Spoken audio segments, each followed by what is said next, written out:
The message came to Earth on a cold Tuesday morning. It traveled across light years of empty space, carrying words that no human had ever expected to hear. The Galactic Council was asking for help. Captain Jake Morrison stood in the briefing room at United Colonies Command, watching the hologram replay for the third time. The alien on the screen was tall and thin, with skin that glowed like a lamp. Her name was Thalara, and she was speaking with the careful tone of someone trying not to panic. The Council worlds were under attack. An enemy called the Krell had appeared from the dark edges of space, destroying everything in their path. 4 planets had already fallen. Millions were dead. The Council's defense forces could not stop them. Morrison rubbed his tired eyes. He was 42 years old with gray streaks in his dark hair and scars that told stories he rarely shared. He had fought in Earth's last war, back when humans still killed each other over borders and resources. He knew what war looked like. He knew what it cost. The door opened and 3 officers walked in. Lieutenant Sophie Hayes moved like a cat, all controlled grace and sharp focus. She had ice-blue eyes that missed nothing. Sergeant Kyle Bennett was built like a tank, with arms thick as tree trunks and a smile that never quite reached his eyes. Corporal Mia Rodriguez was smaller, but carried herself with quiet confidence, her medical bag never far from her side. These were the people Morrison trusted most in the universe. They had served together for 6 years, through training exercises and peacekeeping missions. Now they were about to face something none of them had ever encountered before. Hayes sat down and pulled up a data screen. Her fingers danced across the controls as information flowed past. She always needed to know everything before making a decision. Facts, numbers, probabilities. That was how her mind worked. The Krell look like insects, she said quietly. But bigger. Much bigger. They have armor plating that can stop most Council weapons. They move in swarms. They do not take prisoners. They do not negotiate. Bennett cracked his knuckles, making a sound like breaking wood. Sounds like my kind of party, he said. His voice was deep and rough, like gravel in a bucket. Rodriguez gave him a look. It is not a party, Kyle. People are dying. Her Spanish accent became stronger when she was upset. I know, Bennett said, his smile fading. That is why we need to go. Morrison studied the tactical maps floating in the air. The Krell had taken 4 systems in 6 months. Their ships were fast and their weapons were powerful. But what worried him most was the pattern. The Krell were not just attacking. They were consuming. Every planet they touched became a dead world, stripped of all resources. The Council species were peaceful. That was the problem. They had lived in a galaxy without major wars for thousands of years. Their weapons were designed for defense, not killing. Their soldiers trained for peacekeeping, not combat. They simply did not know how to fight an enemy that wanted them extinct. Earth was different. Humans came from a world that tried to kill them every single day. Hurricanes, earthquakes, volcanoes, diseases, predators. Even the air had been toxic once. Humanity survived by becoming tougher, meaner, and more stubborn than anything nature could throw at them. The Council called Earth a Class 12 death world. They had been shocked that intelligent life could evolve there. They were even more shocked when they learned that humans considered their planet beautiful. So what is the plan, Captain? Hayes asked. Her eyes were already calculating angles and possibilities. Morrison straightened up. We take 300 Marines, the Valkyrie's Fury and 2 support ships. We jump to Council space and assess the situation. If we can help, we help. If we cannot, we report back and Earth sends more. 300 against an army, Bennett said. He was grinning now. I like those odds. Rodriguez shook her head, but she was smiling too. You are both crazy. She looked at Morrison. But I am coming anyway. Someone needs to keep you alive. The next 2 days were chaos. Marines poured into the ship from bases across Earth. Young and old, men and women, veterans and rookies. They came because they had volunteered, because they wanted to help, because it was the right thing to do. Morrison walked through the loading bays, watching supplies being loaded. Weapons, ammunition, medical equipment, food, spare parts. Everything they might need for an extended campaign. The Valkyrie's Fury was a warship, built heavy and strong. She could take punishment that would tear Council ships apart.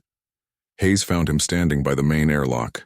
She handed him a cup of coffee without saying anything. They stood together in silence, watching the stars. Do you think we can win? She asked finally. Morrison took a long drink of coffee. It was terrible, bitter and strong. I think we can make a difference. Whether that is enough, we will find out. Hayes nodded slowly. The council thinks we are going to be heroes. She paused. They do not know what they are asking for. No, Morrison agreed. They do not. They asked for heroes. We are sending soldiers. It is not the same thing. On the third day, the Valkyrie's Fury launched from Earth orbit. 300 Marines stood ready. The ship's engines burned bright as they accelerated toward the jump point. Behind them, Earth grew smaller until it was just another point of light. Morrison sat in the command chair watching his crew work. Hayes was at tactical, already running scenarios. Bennett was in the armory checking weapons for the 10th time. Rodriguez was in medical, preparing for casualties that might come. The jump to council space would take 3 days. 3 days to prepare, to train, to get ready for whatever waited on the other side. Morrison knew that some of these Marines would not come home. War always demanded payment in blood. The only question was how high the price would be. He closed his eyes and thought about the message from Ambassador Thalara. Her people were desperate. They needed help. They were begging for heroes to save them. But heroes were stories, myths, legends. What Earth was sending was something different. Something harder. Something that understood that saving lives sometimes meant taking them. Something that came from a world where only the strong survived. The aliens begged for heroes. Earth sent Deathworlders. Soon the galaxy would learn the difference. Morrison opened his eyes and keyed the ship-wide intercom. All hands, this is the captain. We are going into a war zone. The enemy is strong and they are cruel. Many of you will be scared. That is good. Fear keeps you alive. But do not let it control you. We are human. We come from Earth. We do not break easy. He paused, choosing his next words carefully. The council thinks we are heroes. We are not. We are soldiers. We will do our job. We will protect those who cannot protect themselves. And we will make the Krell regret the day they decided to start this war. The ship hummed with power as it raced through space. In 3 days, they would arrive at council space. In 3 days, the galaxy would see what happened when you woke up the death world. Morrison settled back in his chair and closed his eyes again. 3 days. He would need every hour to prepare his people for what was coming. The war was waiting. The jump exit was rough. The Valkyrie's Fury shuddered as it dropped back into normal space, alarms blaring for 3 seconds before the system stabilized. Morrison gripped his chair and watched the view screen fill with stars he had never seen before. Welcome to council space, Hayes said quietly. She was reading the sensor data, her fingers moving fast. We have arrived at Station Zenith. They are hailing us now. Put them through, Morrison ordered. The hologram flickered to life. Ambassador Thalara appeared, looking even more tired than in her recorded message. Her glowing skin had dimmed to a pale shimmer. Behind her, Morrison could see the busy operations center of the station. Captain Morrison, Thalara said. Her voice trembled slightly. Thank you for coming. We are grateful beyond words, Morrison nodded. Where do you need us, Ambassador? Thalara hesitated. First, we must brief you on the situation. Please dock at Bay 7. The Council Military Command wishes to meet with you. 2 hours later, Morrison walked through Station Zenith with Hayes, Bennett, and Rodriguez following close behind. The station was enormous, easily 10 times the size of anything Earth had built. But it felt wrong somehow.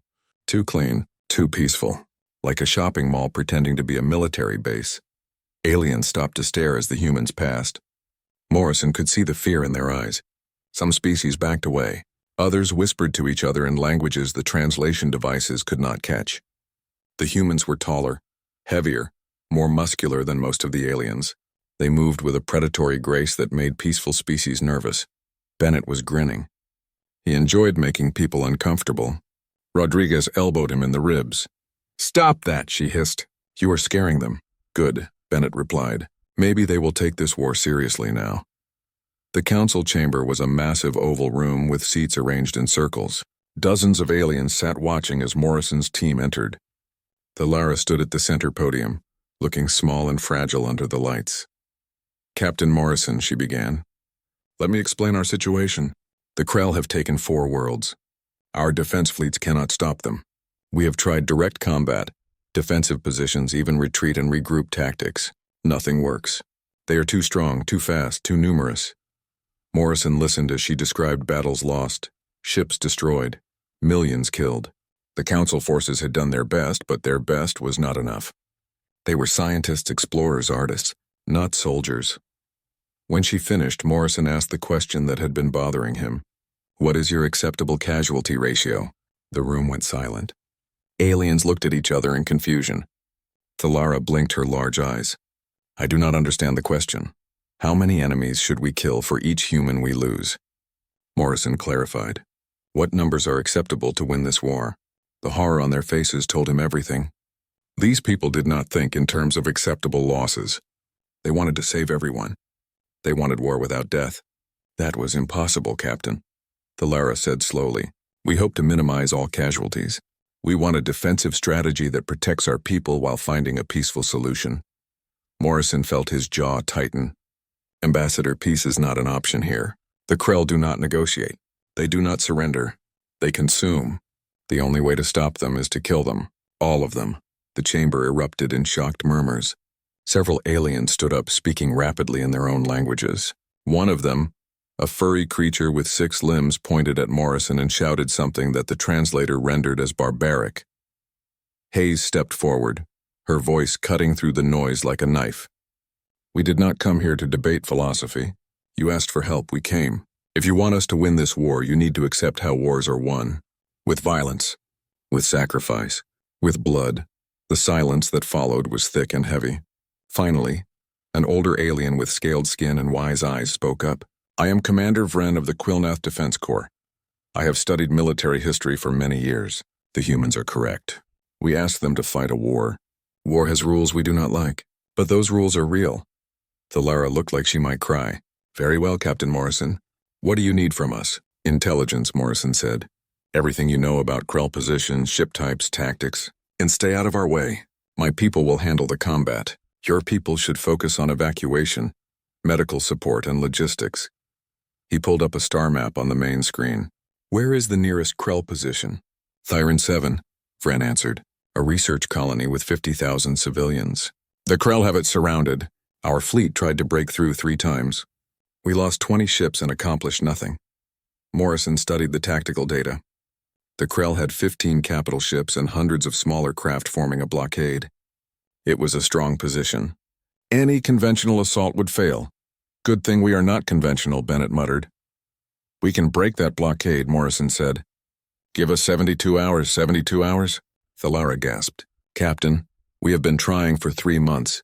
You have been trying to win without losing," Morrison corrected. "We are going to win by killing faster than they can. There is a difference." 18 hours later, the Valkyrie's Fury approached Thyron 7 at high speed. The Krell detected them immediately and moved to intercept.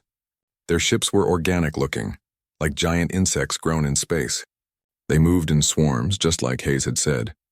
Morrison sat in the command chair watching the tactical display. The Krell were forming up to surround them. It was a good tactic against Council ships that fought defensively. Against humans, it was a mistake. "All weapons free," he ordered. "Load kinetic penetrators. Prepare nuclear warheads. Target their capital ships first." The Valkyrie's Fury shuddered as the main railguns fired. Solid metal slugs accelerated to a fraction of light speed, smashed into the nearest Krell ship. The alien vessel exploded in a flash of white fire. The Krell swarmed forward. Their weapons were powerful, tearing chunks out of the Valkyrie's armor. But the human ship was built tough. She could take punishment. The Council observers watching from Zenith could not believe what they were seeing. The human ship was not dodging. It was not running. It was charging straight into the enemy fleet. Bennett was in the weapons bay, his hands dancing across the controls. He was laughing as he fired missile after missile. Each one found a target. Each explosion was another Krell ship dying. Hayes was everywhere at once, coordinating point defense, routing power to damaged systems, calculating firing solutions. Her mind worked faster than the computers, seeing patterns and exploiting weaknesses. Rodriguez was in medical, preparing for casualties. The ship shook with each hit, but her hands stayed steady. She had done this before. She would do it again. Morrison ordered the nuclear strike when they reached the center of the Krell formation. 3 warheads detonated simultaneously, creating a sphere of destruction that vaporized dozens of enemy ships. The radiation did not matter. Human ships were shielded for it. The Krell tried to adapt, tried to fall back and regroup. But Morrison did not give them time. The Valkyrie's fury kept moving, kept firing, kept killing. Behind it, the two support ships punched through the weakened blockade and began evacuating civilians from the planet below. 6 hours after the battle started, it was over. The Krell blockade was broken. 15 capital ships destroyed, hundreds of smaller craft obliterated. The humans had lost no ships and only 3 Marines who were injured during a boarding action.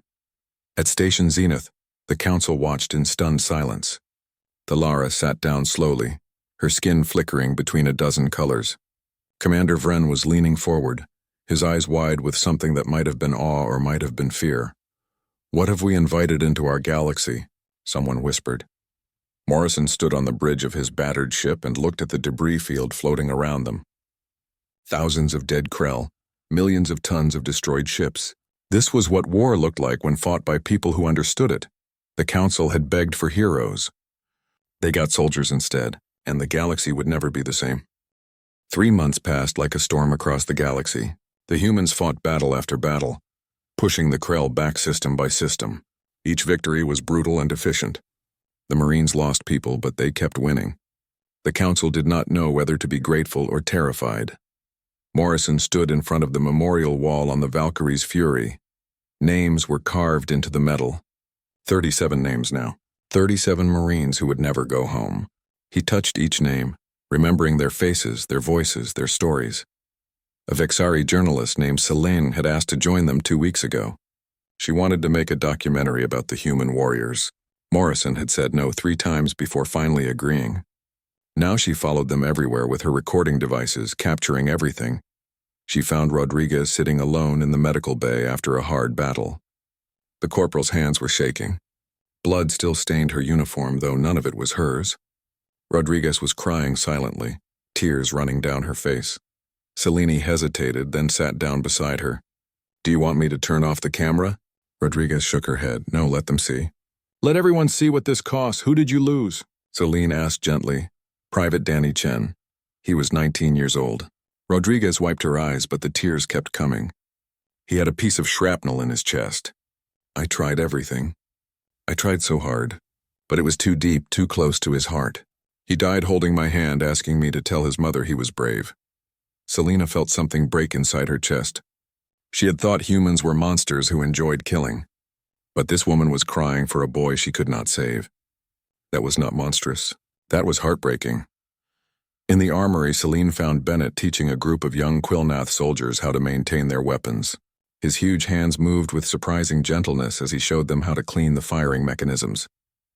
"Your weapon is your life," Bennett was saying. "You take care of it, it takes care of you. Treat it with respect. Never point it at anything you do not want dead, and when you do pull the trigger, make sure of your target."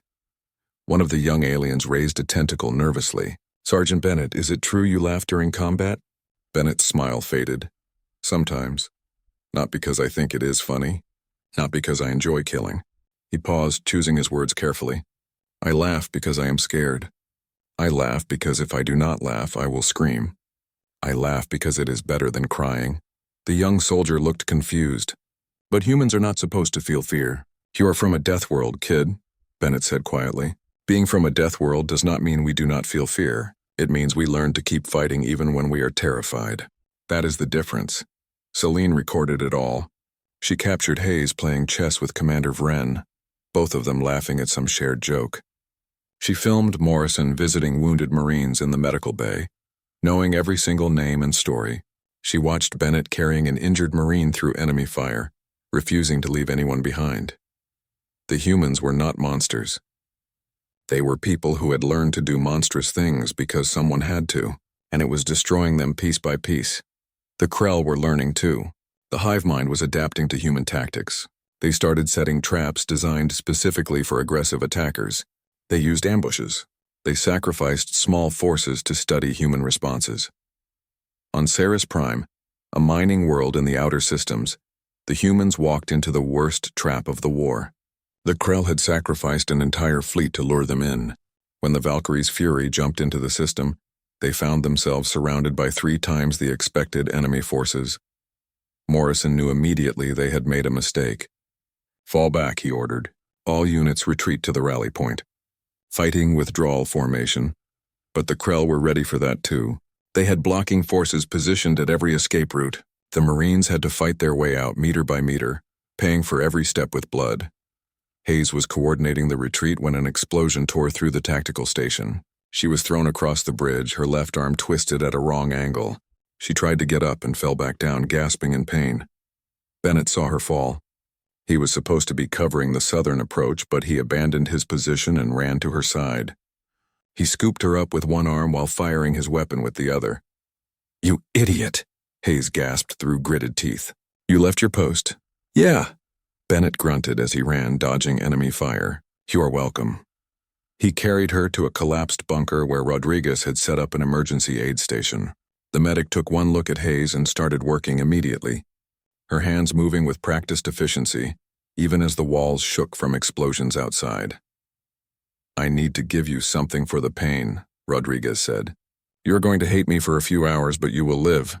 Just fix it," Hayes ground out. "We are still in combat." Morrison was everywhere at once, directing the retreat, calling in fire support, personally holding a choke point when a squad got pinned down. He killed Krell with cold efficiency, each shot carefully aimed, each movement economical. This was not the first desperate battle he had fought. It would not be the last. The evacuation took 12 hours. 12 hours of constant combat. When the last Marine finally made it aboard the ships, Morrison counted heads. They had lost 73 people. 73 names to add to the memorial wall. That night, Morrison sat alone in his quarters staring at the casualty list. The names blurred together. He had written letters to families. He had said the same words over and over. "Your son died bravely. Your daughter saved her squad." They were heroes. But the words felt hollow now.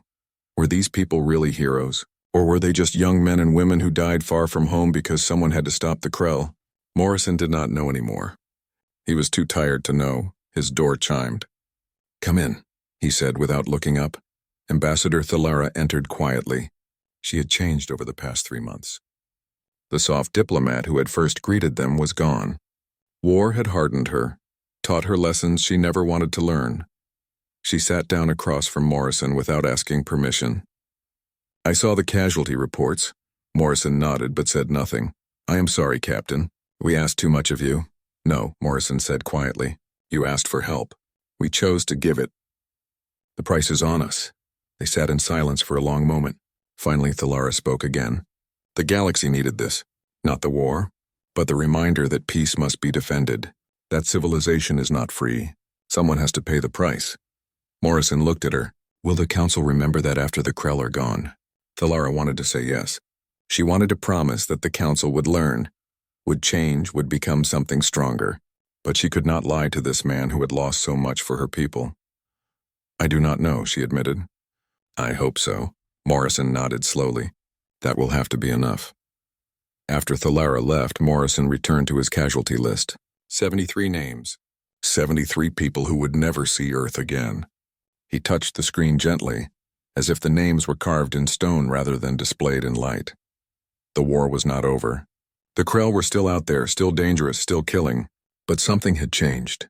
The enemy had learned to fear humans. That fear might be the weapon that finally ended this war. Morrison closed his eyes and tried to sleep. Tomorrow there would be more battles. More death. More names for the wall. But tonight he could at least honor the fallen by remembering their sacrifice. They had not asked to be heroes. They had only done their duty. Sometimes that was all anyone could do. Hayes recovered slowly. Her arm was in a metal brace that looked like it belonged on a machine rather than a person, but she refused to stay in medical. She sat in her quarters with data screens surrounding her, studying everything they knew about the Krell. There had to be a pattern, some weakness they had not found yet. The Krell moved like a hive, all coordinated, all working together. That kind of organization required communication, and communication could be disrupted. She called Commander Vren to her quarters. The old Kilnath came immediately, curious about what the injured human wanted. He found her surrounded by holographic displays showing Krell fleet movements, attack patterns, and biological data. "Look at this," Hayes said without greeting. She pulled up a map showing every Krell attack over the past year. They always retreat in the same direction. Always. Even when tactically it makes no sense. Vren studied the data with his scientist's eye. You think they are protecting something, not something, someone. Hayes pulled up biological scans. The Krell are a hive mind. That means there is a central control node, something coordinating all of them. If we can find it and destroy it, the entire swarm collapses. They worked together for 2 days straight. Hayes barely slept. Vren brought her food and made her eat. Slowly, a picture emerged. The Krell were protecting a region of space called the Abyss Cluster. The Abyss Cluster was a nightmare of radiation and gravitational anomalies. No council ship had ever successfully mapped it. The few that tried never came back. It was considered impassable, a natural barrier that protected whatever lay inside. Hayes brought her findings to Morrison. He listened carefully, studying the data with tired eyes. His hair had more gray in it now than it had 3 months ago. The council says the abyss is impossible to cross, Morrison said. For them, maybe, Hayes replied. But we are not from a garden world. Our ships are built to handle Earth's radiation belts, solar flares, and magnetic storms. The abyss might be dangerous, but it is not impossible. Morrison was quiet for a long time. Finally, he asked, "What are the odds?" Hayes did not sugarcoat it. 5% chance of success, maybe less. But if we do nothing, we just keep bleeding. We keep losing people until there is nobody left. Morrison called a meeting of his senior staff. Bennett showed up looking grim. Rodriguez came with dark circles under her eyes. Even Vren attended, representing the council forces. Hayes presented her findings. When she finished, the room was silent. Finally, Bennett spoke up. "It is a suicide mission." "Yes," Hayes agreed. "I am in," Bennett said immediately. Rodriguez sighed. "Someone needs to keep you idiots alive. Count me in too." Morrison looked at Vren. "Commander, this does not involve your people. You do not have to come." The old Quillnath straightened his spine. "Captain Morrison, I have spent 3 months watching you and your people fight our war. You have taught me what courage really means. I request permission to join this mission." Morrison felt something tighten in his chest. "Permission granted. But you stay on the command ship. I am not risking you on the assault." The council was predictably horrified when Morrison presented his plan. They called it insane, reckless, and doomed to fail. Ambassador Thalara begged him to reconsider. The simulations all showed failure rates above 95%. Morrison stood before the council assembly and spoke with quiet conviction. "We have 2 choices. We can keep fighting the Krell forever, losing people bit by bit until we have nothing left. Or we can take this chance. 5% is better than 0. He asked for volunteers from his remaining Marines. 227 were left. Every single one stepped forward. Morrison selected 50 of the best, the ones who had survived the longest, who knew how to stay alive in impossible situations. The night before the mission, Morrison walked through the ship one last time. He found Bennett in the armory, carefully loading demolition charges. The big sergeant looked up and grinned. "Hey, Captain, ready to die tomorrow?" "Not particularly," Morrison replied. "You?" Bennett shrugged. "If we die, at least we die doing something that matters. Better than getting old and boring." Morrison found Rodriguez in medical, organizing supplies with methodical care. She looked up when he entered. "I am packing for mass casualties," she said quietly. "I know the odds, but I'm going to save as many as I can anyway." "I know you will," Morrison said. Hayes was on the bridge running navigation simulations. Her injured arm hung at her side, but her good hand moved across the controls with practiced ease. She did not look up when Morrison approached. "I have mapped 17 possible routes through the abyss," she said. 12 of them will kill us instantly. 4 might work. 1 has the best chance but requires perfect timing and a lot of luck. "Which one are we using?" Morrison asked. Hayes finally looked at him. "The impossible one, of course." The Valkyrie's Fury and 2 support frigates launched at dawn. 50 Marines were packed into drop pods, their weapons checked and rechecked. The mood was grim but determined. They knew the odds. They were going anyway. The approach to the Abyss cluster took 6 hours. As they got closer, the sensor readings became more chaotic. Radiation levels climbed. Gravitational fields twisted and pulled at the ships. The council observers watching from Zenith saw their instruments begin to fail. Human instruments kept working. They were built for this kind of punishment, designed by engineers who grew up on a planet that constantly tried to kill them. Hayes navigated through fields of debris and gravitational whirlpools that could crush a ship like an empty can. Her calculations were perfect, her timing flawless. The ships threaded through dangers that would have destroyed any council vessel. 8 hours after entering the abyss, they found it. The prime nexus was a massive organic structure, pulsing with bioluminescent light. It was the size of a small moon, covered in neural pathways that glowed like veins of fire. Around it, Krell defense fleets waited. Morrison stood on the bridge and felt his heart pound in his chest. This was it. The end of the war or the end of them. There was no middle ground. All ships, he said into the comm. This is it. Give them everything we have. For Earth, for the Council, for everyone who died to get us here. Make it count. The Valkyrie's fury charged forward, weapons blazing. The Krell swarmed them immediately. The battle became a desperate melee. Ships exploding, weapons firing, people dying. The 2 frigates were destroyed within 30 minutes, their crews buying time with their lives. But the Valkyrie kept going. Kept fighting. Kept pushing toward the Nexus. Morrison fought the ship through impossible odds. His hands steady on the controls. His mind focused on one thing only. Get the Marines to the target. Drop pods launched. 50 Marines falling toward the Nexus surface through a storm of enemy fire. 37 pods made it through. 13 did not. Hayes led the survivors deeper into the Nexus. The interior was a nightmare of organic corridors and Krell defenders. They fought room by room, losing people to every ambush.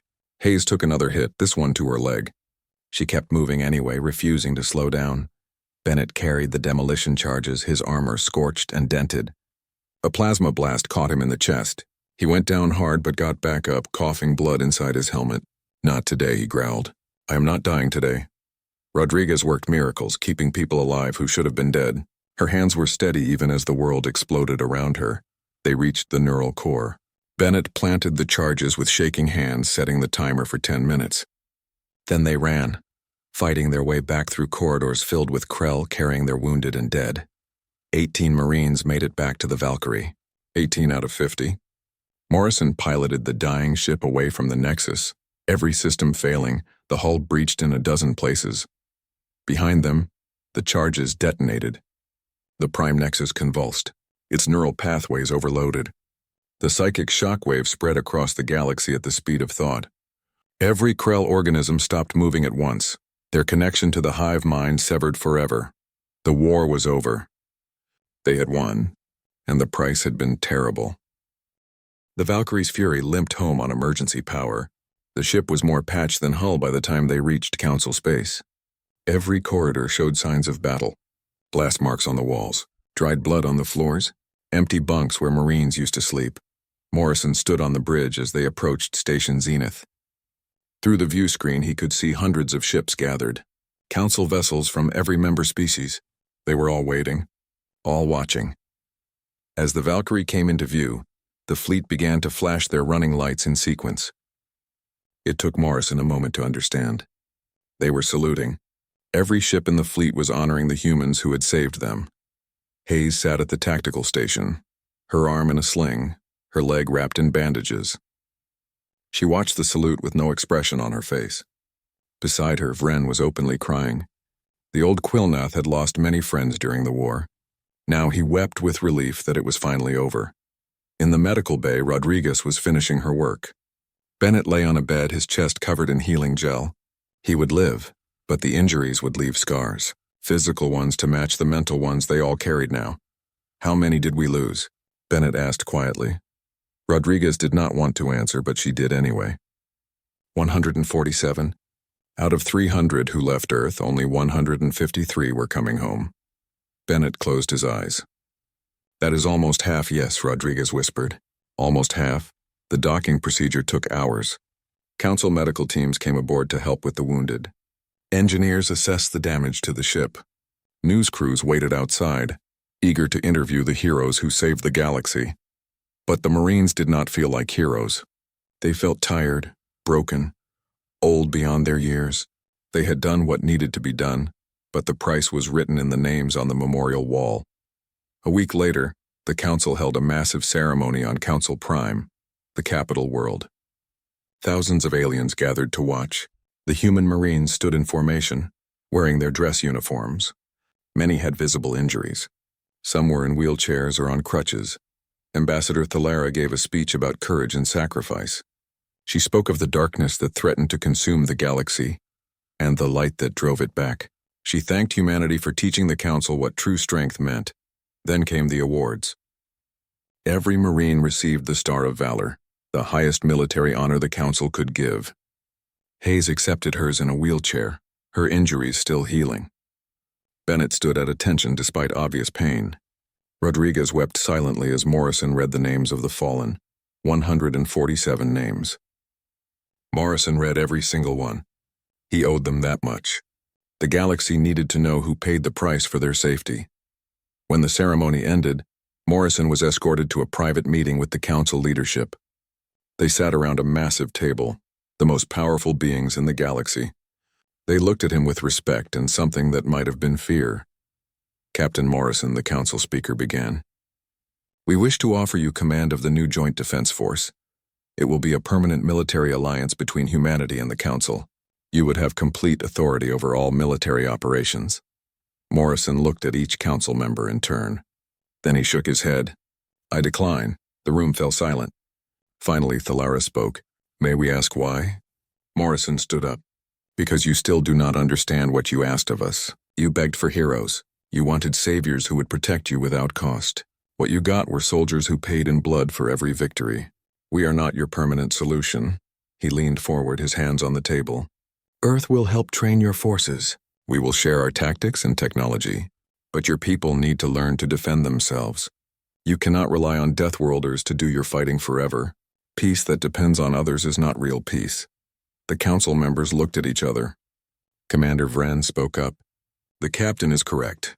We have lived too long in softness. The Krell taught us that the universe is not safe. We must become harder, stronger, more willing to defend what we value. After much discussion, the Council agreed. Human military advisors would be assigned to train Council forces. New weapons would be developed. New strategies would be learned. The galaxy would change because it had to. The surviving Marines boarded a new ship for the journey home to Earth. They carried their medals and their scars. They carried memories that would never fully heal. But they also carried something precious. They had made a difference. Their sacrifice had mattered. Hayes stood by the viewport looking back at Council space. She thought about all the Marines who would never make this journey. She promised herself she would remember them, tell their stories, make sure their names were never forgotten. Bennett found her there an hour later. He moved slowly, his injury still healing. He stood beside her without speaking for a long time. Finally, he said, When we get back, I'm opening a bar, somewhere quiet, somewhere I can tell stories about the people we lost. You should come. Hayes smiled slightly. Will you water down the drinks? Never, Bennett promised. Only the strongest stuff for people who survived the Krell War. Rodriguez joined them, carrying 3 cups of terrible coffee. She handed them out and raised hers in a toast. To the fallen, Hayes and Bennett echoed. They drank in silence, watching the stars slip past. Earth was still weeks away, but it was waiting. Home was waiting. Morrison walked through the ship one last time before they jumped to faster than light. He stopped at each section, remembering the Marines who used to work there. The armory where Bennett taught weapons maintenance. The medical bay where Rodriguez performed miracles. The bridge where Hayes navigated through impossible dangers. He ended at the memorial wall. 147 names carved into metal. He touched each one, speaking their names quietly. They deserved to be remembered. They deserved to be honored. Before leaving Council space, Ambassador Thalara sent Morrison a final message. It was short but sincere. Thank you for showing us what we needed to become. We will not forget what you gave us. Morrison hoped that was true. He hoped the Council would actually change, would learn the hard lessons this war taught. But even if they did not, he had done his duty. He had saved lives. He had stopped the Krell. That would have to be enough. The jump to Earth took 3 weeks. 3 weeks of recovery, of rest, of slowly remembering how to be human instead of soldiers. Some found it easy. Others struggled. War changed people in ways that could never be fully undone. When Earth finally appeared on the view screens, grown men and women cried. It was blue and green and beautiful. It was home. They had left as soldiers going to war. They returned as something else. Veterans, survivors, people who knew the true cost of peace. The landing was quiet. No big ceremonies, no crowds. Just families waiting for their loved ones.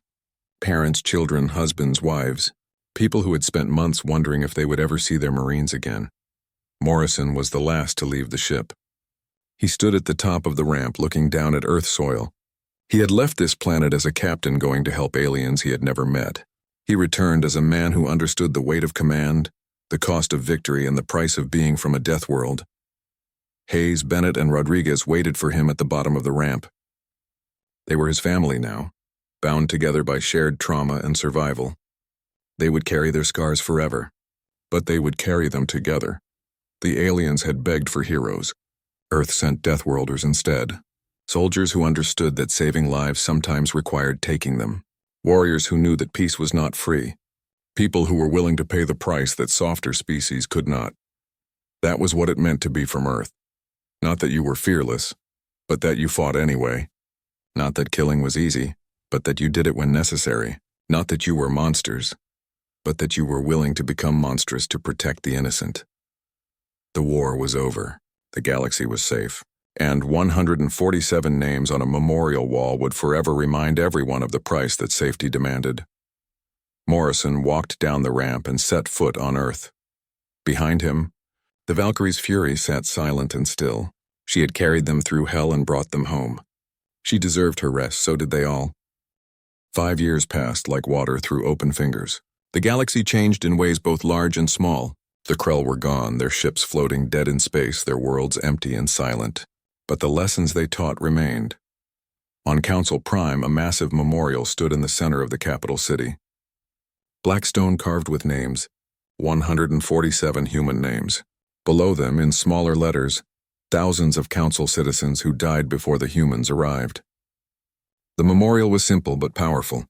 People visited it every day, leaving flowers and messages of thanks. Young aliens came to read the names and wonder what kind of beings could be so fierce in battle yet so willing to die for strangers. Teachers brought students to explain the cost of peace. The memorial became sacred ground, a place to remember and reflect. Commander Vren had become a legend in his own right. The old Quilnath spent his final years revolutionizing Council military doctrine. He established training academies that taught tactics the Council had never known. Defense, yes, but also offense. Controlled aggression, the willingness to strike first when necessary. His students called him the bridge builder, because he built a bridge between the peaceful Council way and the warrior philosophy of Earth. When he died at age 93, his funeral was attended by thousands. Human veterans came from Earth to pay their respects to the alien who understood them. Morrison stood at that funeral in his dress uniform, older now but still straight-backed. Beside him, Hayes leaned on a cane, her war injuries never fully healing. Bennett had gotten thick around the middle, but his eyes were still sharp. Rodriguez's hair had gone gray early, stress from too many impossible surgeries. They had all left active service. The war took too much from them to keep fighting. But they found other ways to serve. Morrison taught at Earth's military academy. He stood before classrooms of young cadets and taught them the realities of war. No glory. No honor without cost, just hard choices and harder consequences. His students respected him because he never lied to them, never made war sound noble or easy. One day a cadet asked him the question he always dreaded. "Sir, do you regret going to fight the Krell?" Morrison was quiet for a long time. The classroom waited. Finally he answered with careful honesty. "I regret that we had to go. I regret every name on the memorial wall. I regret the nightmares that still wake me up 20 years later. But do I regret helping people who needed it? No, someone had to. It might as well have been us." Hayes became a military strategist, writing books that were studied across both human and Council space.